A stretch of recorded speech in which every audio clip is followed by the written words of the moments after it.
Assalamualaikum warahmatullahi wabarakatuh. Perkenalkan, saya Mitaudiah dengan NIM A1C11906 dari kelas reguler B Pendidikan Kimia. Di sini saya akan menjawab permasalahan yang diberikan oleh dosen pengampu saya, yaitu Pak Syamsur Rizal, yaitu mengenai permasalahan yang ketiga. Nah, untuk permasalahan yang pertama dan yang kedua itu dapat dilihat di video sebelumnya.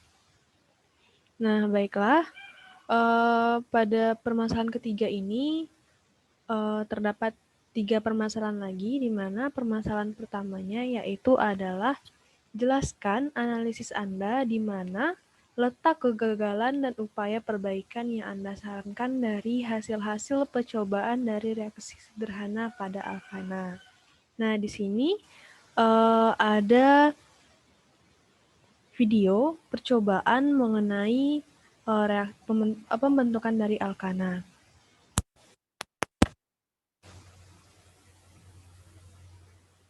Kita gunakan pada praktikum pembuatan senyawa di sini. Yang pertama itu ada tabung reaksi, kemudian ada mortir dan stepper, ada sendok porselin, ada penjepit tabung, kemudian ada bunsen, ya. Sedangkan bahan yang kita gunakan yaitu ada sodium benzoat, ya.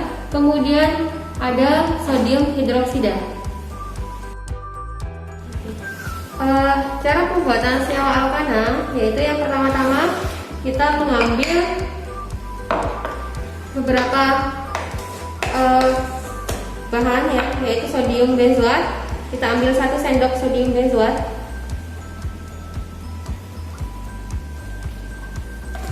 Kemudian kita menambahkan 1 sendok sodium hidroksida atau NaOH. Sama-sama 1 sendok, ya.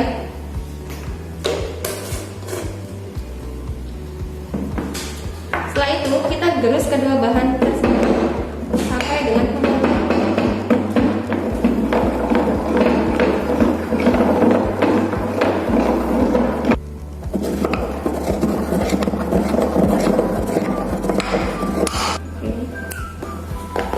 Baik kalau sudah homogen semua, ya, kalau sudah campuran antara sodium benzoat dan sodium hidroksida yang sudah homogen, kita ambil 1 sendok, ya, kemudian kita masukkan ke dalam tabung reaksi.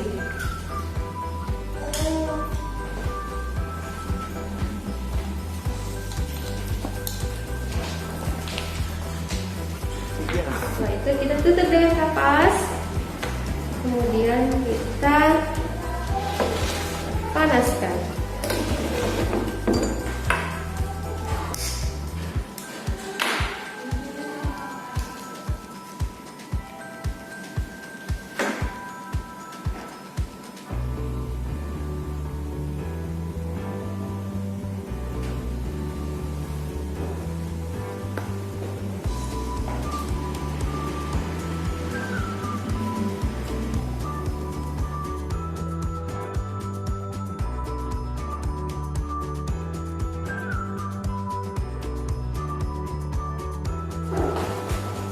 Oke, baik, sudah terbentuk gelembung dan terbentuk produk cairan, ya, itu artinya sudah terbentuk senyawa alkana. Sekian untuk percobaan pembentukan senyawa alkana. Assalamualaikum warahmatullahi wabarakatuh.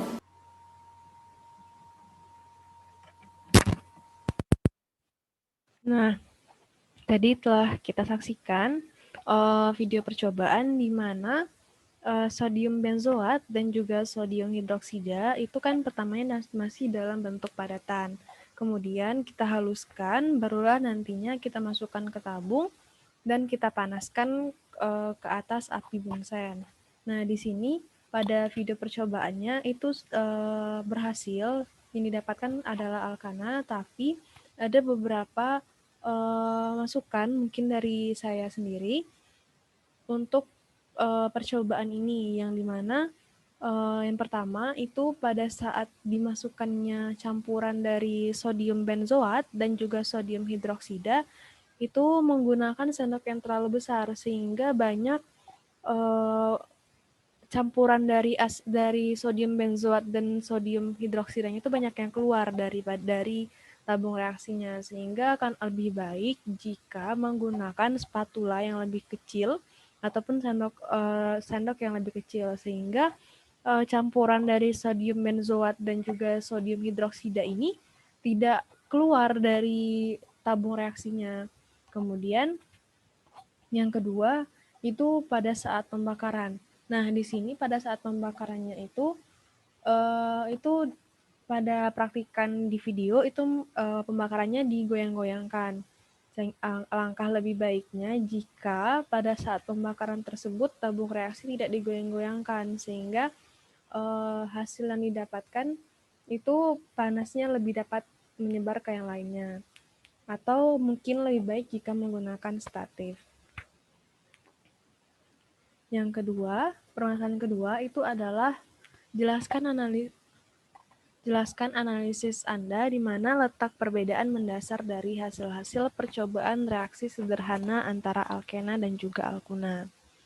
Nah, di sini ada video percobaannya. Yang pertama itu ada alkena.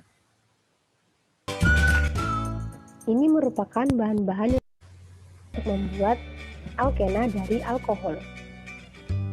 Bahan yang dibutuhkan yaitu keamino 4 2%, 2-metil-2-butanol, larutan H2SO4, NgSO4, brom, dan sikloheksanol.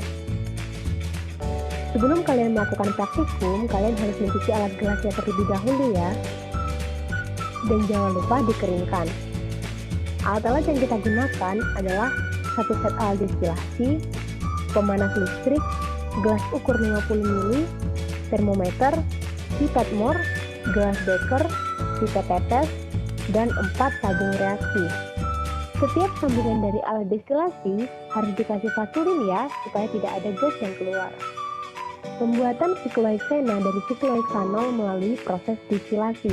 Prinsip dasar distilasi adalah pemisahan campuran berdasarkan titik didihnya. Zat dalam campuran yang memiliki titik didih paling rendah akan menguap terlebih dahulu, kemudian mengalami kondensasi setelah melewati kondensor, dan menjadi cairan distilat yang ditampung pada tabung lain.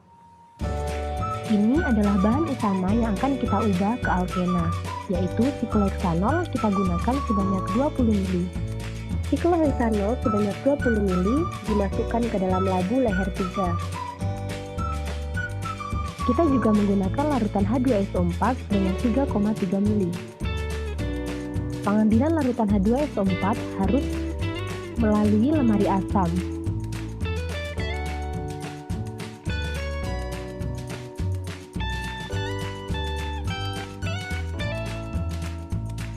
Asam sulfat yang digunakan adalah asam sulfat pekat, sehingga harus ditambahkan tetes demi tetes agar tidak terjadi letupan saat ditambahkan dengan sikloheksanol. Saat sikloheksanol dan asam sulfat direaksikan, labu leher 3 harus digoyangkan agar larutan menjadi homogen. Terjadi perubahan saat dilakukan penambahan asam sulfat pekat pada sikloheksanol, yaitu larutan yang awalnya kental tidak berwarna, perlahan-lahan berubah menjadi kuning dan akhirnya berwarna coklat kehitaman yang disertai dengan panas pada labis alas bulat yang digunakan. Panas yang ditimbulkan pada reaksi dehidrasi alkohol tersebut karena reaksi yang berlangsung adalah reaksi eksoterm. Perubahan warna larutan dari tidak berwarna menjadi coklat kehitaman dikarenakan terbentuknya senyawa alkena berupa sikloheksana dari sikloheksanol. Penambahan batu didih ini berguna untuk mencegah adanya letupan saat larutan dipanaskan.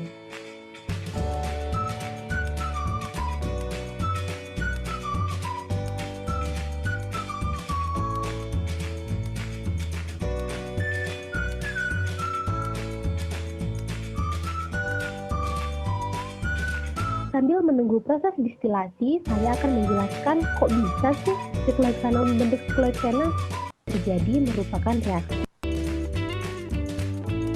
Ion H+ dalam gugus hidroksil pada sikloheksanol merupakan gugus kerja yang baik, karbokation sekunder.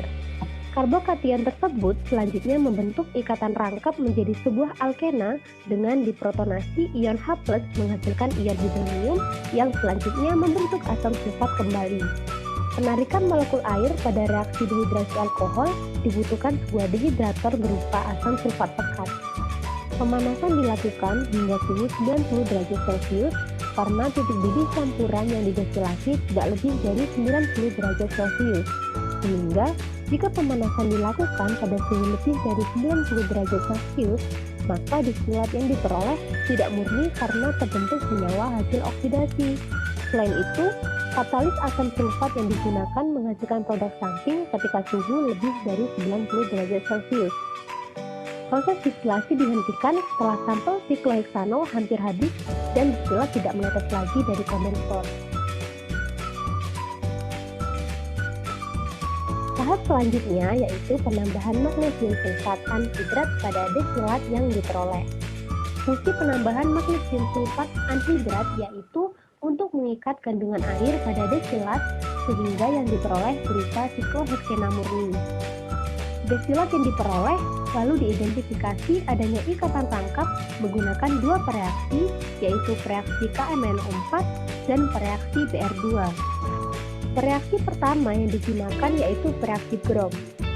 Adanya ikatan rangkap setelah penambahan larutan bromin dapat ditandai dengan hilangnya warna bromin dari oranye kekuningan menjadi tidak berwarna. Reaksi selanjutnya adalah KMnO4. KMnO4 digunakan sebagai larutan penguji karena termasuk agen pengoksidasi yang mampu mengoksidasi ikatan rangkap karbon-karbon. Adanya ikatan rangkap ditandai dengan terbentuknya endapan berwarna coklat setelah dioksidasi dengan KMnO4. Sikloheksena terbentuk endapan coklat kehitaman dan bagian atas larutan menjadi tidak berwarna.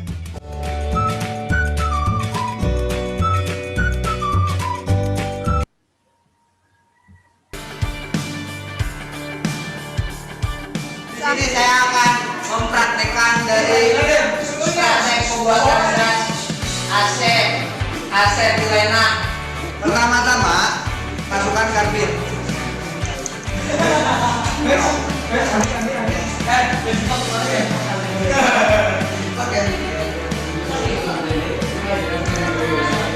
Secukupnya aja ya guys.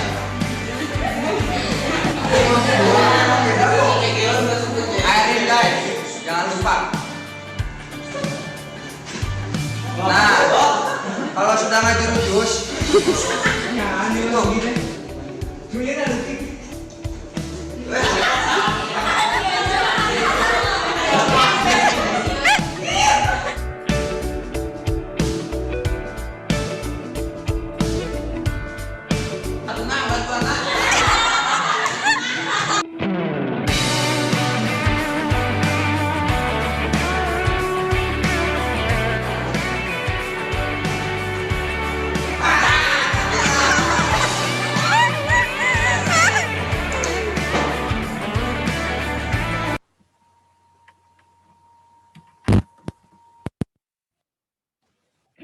Nah, dari video yang pertama yaitu alkena, seperti yang kita lihat pada percobaan, yang pertama itu kan ada penambahan MgSO4 atau magnesium sulfat anhidrat. Nah, tujuan dari penambahan dari MgSO4 atau magnesium sulfat anhidrat ini sendiri, itu tujuannya untuk mengikat kandungan air hasil yang diperoleh dengan digunakannya untuk mengidentifikasi rangkap 2 atau alkena yang digunakan. Nah, untuk membuktikannya itu digunakan dua reaksi lagi, di mana reaksi yang pertama itu adalah reaksi brom. Nah, reaksi brom ini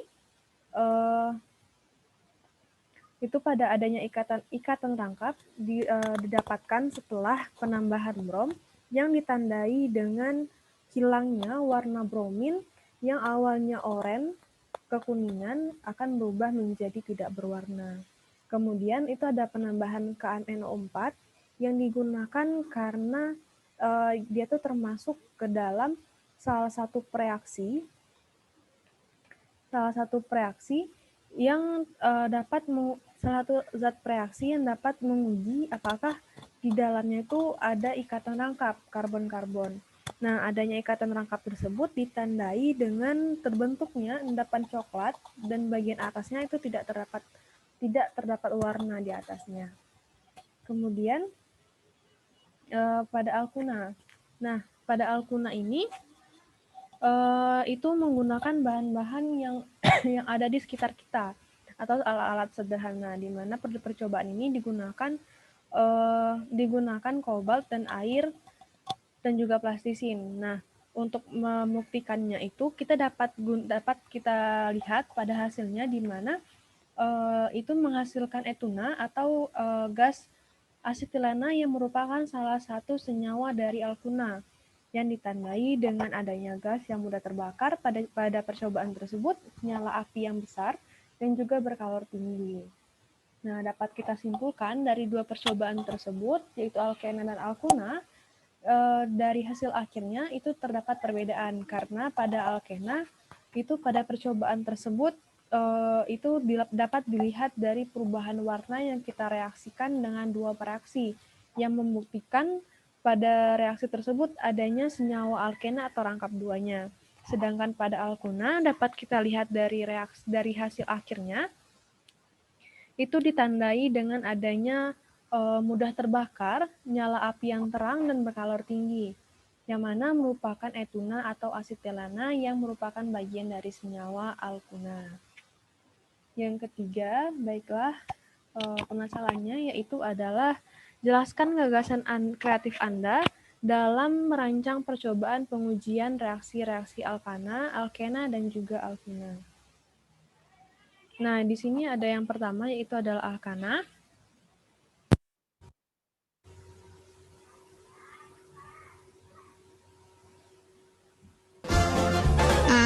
Unyil coba jelaskan ya. Jadi begini prosesnya. Simpan jus buah busuk dalam mesin pengurai. Dalam mesin tidak ada oksigen sama sekali, atau disebut kondisi anaerob. Dengan kondisi tanpa oksigen, bakteri anaerob pada buah busuk akan bekerja mengurai jus buah busuk dan menghasilkan gas metana. Nah, gas metana inilah yang akan diubah menjadi listrik. Gas metana akan keluar dari mesin pengurai melalui pipa-pipa tertutup.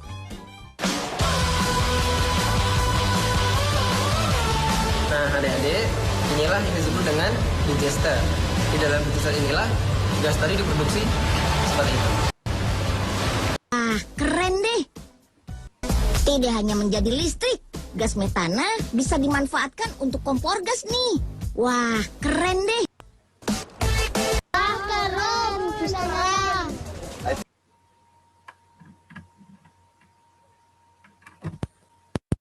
Pada alkana ini itu kan dapat kita contohkan tadi itu pada kita dapat menggunakan buah-buah busuk. Nah, kita juga dapat mencontohkannya juga di rumah dengan menggunakan bahan-bahan buah-buah busuk yang ada di rumah kita, kemudian kita endapkan dalam suatu tempat atau misalnya tabung roti yang bentuk kaleng, itu kita lubangi atasnya dan dapat kita hubungkan dengan menggunakan selang.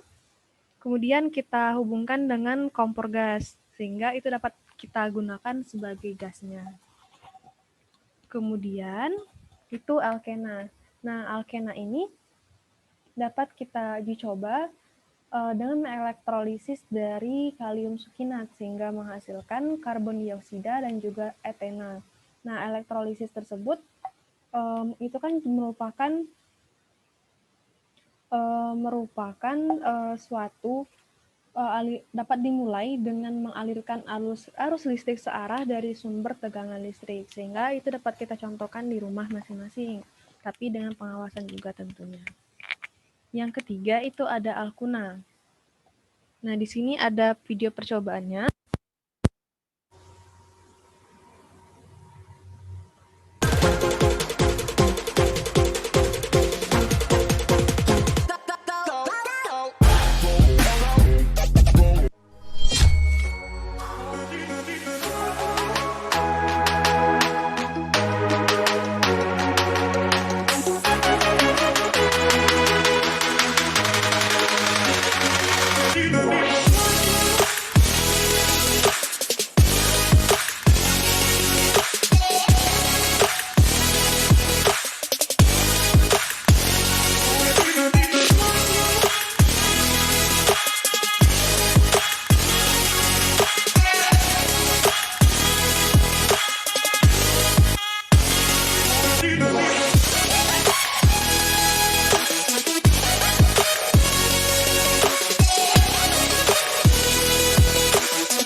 ini itu pada pembuatan alkuna, di mana kita juga dapat mencontohkannya di rumah dengan menggunakan apa saja, seperti kalau misalnya di video kan menggunakan botol plastik. Nah, kita juga dapat menggunakan barang-barang yang ada, seperti contohnya botol kaleng tadi, kita gunakan lalu kita lubangi atasnya, lalu kita masukkan karbit di dalamnya, sehingga dapat terjadinya reaksi. Kemudian kita dapat menggunakan selang ataupun pena yang kita hilangkan isinya, hanya tutup bagian luarnya saja, lalu kita hubungkan, maka akan terbentuk yang namanya api tersebut. Nah, mungkin sekian dari saya untuk permasalahan ketiga. Untuk permasalahan keempat dapat disaksikan pada video selanjutnya. Terima kasih. Wassalamualaikum warahmatullahi wabarakatuh.